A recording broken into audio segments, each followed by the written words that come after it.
Silverstone kembali menghadirkan drama besar di Moto3 ke 2026. Veda Ega Pratama memang tidak naik podium. Bahkan, dia hanya finish di posisi ke-9. Tapi jangan salah, hasil ini justru bisa menjadi salah satu momen paling penting dalam perjalanan Veda musim ini.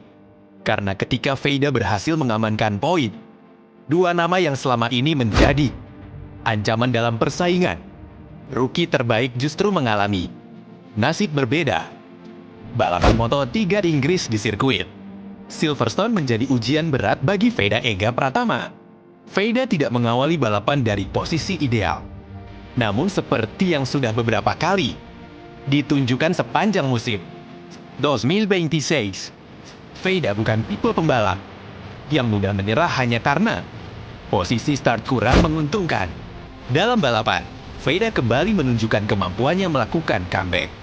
Satu demi satu pembalap berhasil dilewati. Dan setelah melalui pertarungan yang cukup ketat, Veda akhirnya menyentuh garis finish di posisi ke-9.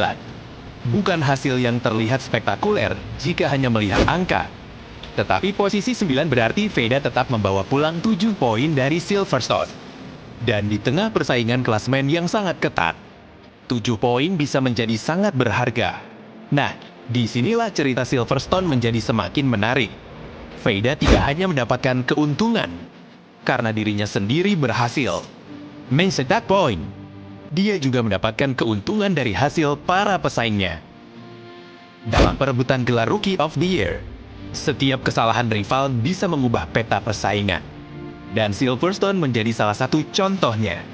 Ketika Veda masih mampu bertahan di zona poin, beberapa rivalnya justru kehilangan kesempatan mendapatkan tambahan poin besar.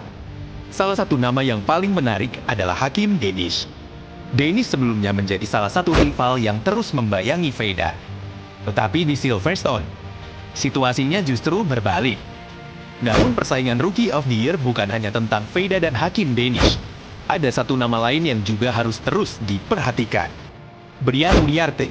Uriarte sudah menunjukkan bahwa dirinya mampu memenangkan balapan dan mengumpulkan poin besar. Karena itu, Veda tidak boleh hanya fokus kepada satu rival. Setiap seri memiliki cerita berbeda. Hari ini Veda bisa unggul, besok Uriarte bisa bangkit, dan pada balapan berikutnya, Deniz bisa kembali mendapatkan momentum. Sekarang kita masuk ke bagian paling penting. Mengapa finish P9 bisa dianggap sebagai hasil yang sangat berharga? Karena Veda sedang berada dalam fase musim di mana setiap poin sangat berarti. Sebelum Silverstone, Veda sudah mengumpulkan sekitar 90 poin di klasemen Moto3.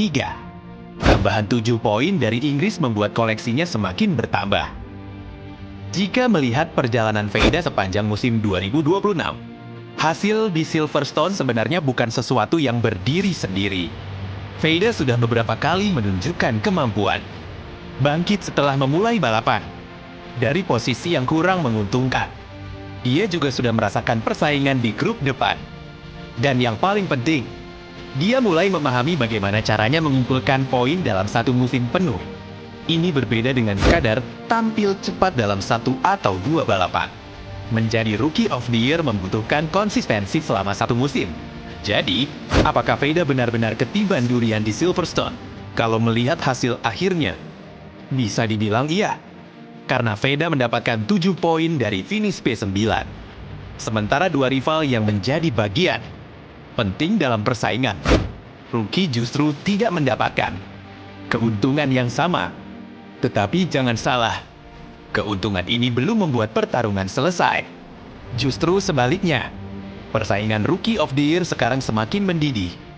Silverstone mungkin tidak memberikan Veda podium, tetapi 7 poin dari Inggris bisa saja menjadi poin yang sangat penting ketika musim 2026 akhirnya berakhir. Veda terus mengejar, Deniz dan Uriarte terus mengancam. Dan dengan semakin sedikit seri tersisa, setiap poin akan terasa seperti emas. Kalau Veda mampu mempertahankan konsistensinya, bukan tidak mungkin pembalap Indonesia ini benar-benar membawa pulang gelar Rookie of the Year Moto3 2026.